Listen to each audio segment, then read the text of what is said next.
Everyone, I hope you're all well.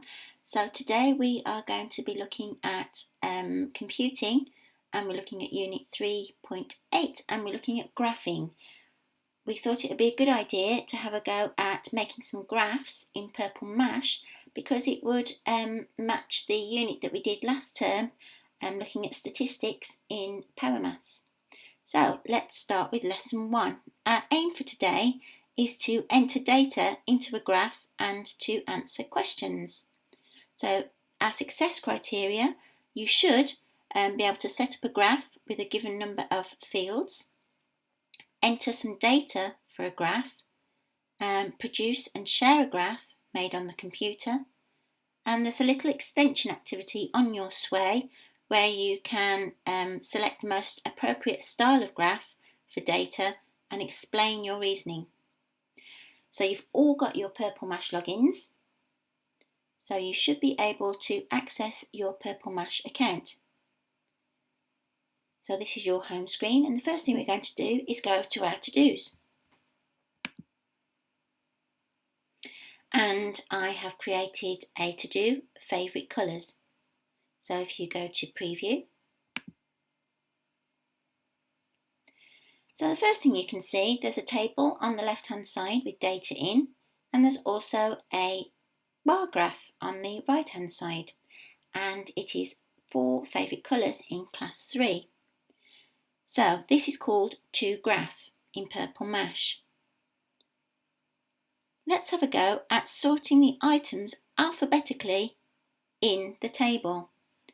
What you can do over here, you can see the item and all the different colours. If I click on these arrows, it sorts the items alphabetically. So it's gone from black, which is one of the first letters in the alphabet, down to red. So all the items are sorted alphabetically. You can also do the same for number. So if I click on the arrow next to number, you will see again that it sorted the items from smallest to largest. So it also sorts the graph as well when you click on the numbers. So let's turn it back. So now it's sorted from largest to smallest.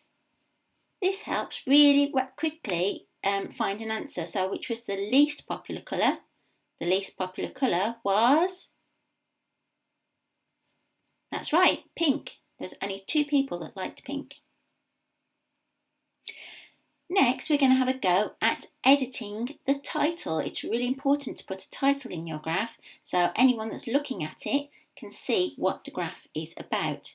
So again, you just go over and click onto the title, and it should create a blue rectangle around it. And I'm just going to add favourite colours in class 3, Rosa Parks. So that's for Rosa Parks. Okay. You might want to put for Darwin. So that is how you add or edit the title of the graph. Now, thinking about statistics that we looked at in Power Maths last term, you've got to be careful when reading a graph to make sure that you understand what the units are on the axes. So for the number, it's going up in ones. But I want to change the interval size to 2. So I'm going to go over to the interval size area here. And if I just click on the add, my interval size is now 2. And you can see that pink is just 1 square, which is 2. Let's go back to interval size 1. So for pink, 1, 2 people like the colour, or their favourite colour is pink. If I change the interval size back to 2, you can see that it's represented like that. So it goes 2, 4, 6, 8. It goes up in intervals of 2. I'm going to just change it back to 1. Now, do we add another row to our table? If another child comes into the class and chooses orange as his favourite colour, what do I do? Well, we go over here and you can see there's a take away or remove row and there's a add row. So I'm going to click on add row. And the boy likes orange. So in here, I'm going to click on the item that I've just created and I'm going to add the word orange. If you're not sure how to spell something, don't forget you can look in a dictionary or you can ask a grown-up or a friend.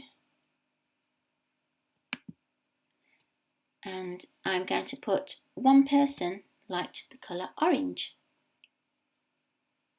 So I have added the number 1 in the number column and I'm just going to click off and there we go. It's added the boy's information. I'm not happy with my graph. It goes in number order and then it goes to 1. So I'm just going to sort it again. There we go.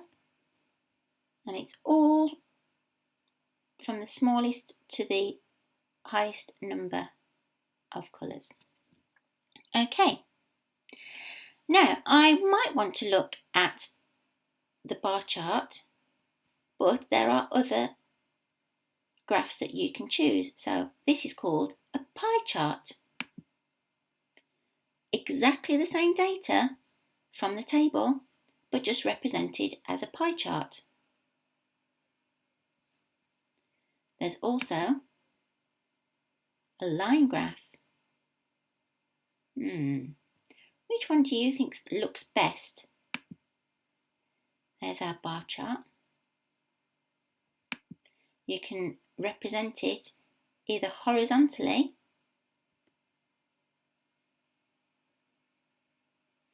or vertically.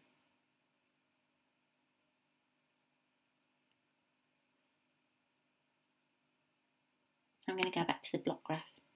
There. Fantastic. So those are all the different types of graph that you can choose in 2Graph. So I want you to now spend some time opening up the 2Graph in your Purple Mash account. Have a look in your to-dos, it's there. And I want you to have a go at doing everything that I did in this little video.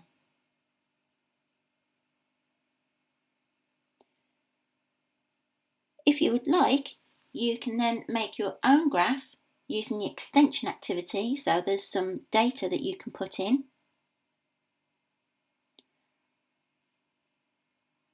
If you've got any questions, you can email me or you can talk to your teacher during the live sessions. I hope you enjoy doing 2Graph, and if you want to create your own 2Graph with your own data about anything at home, please share it. We would love to see it.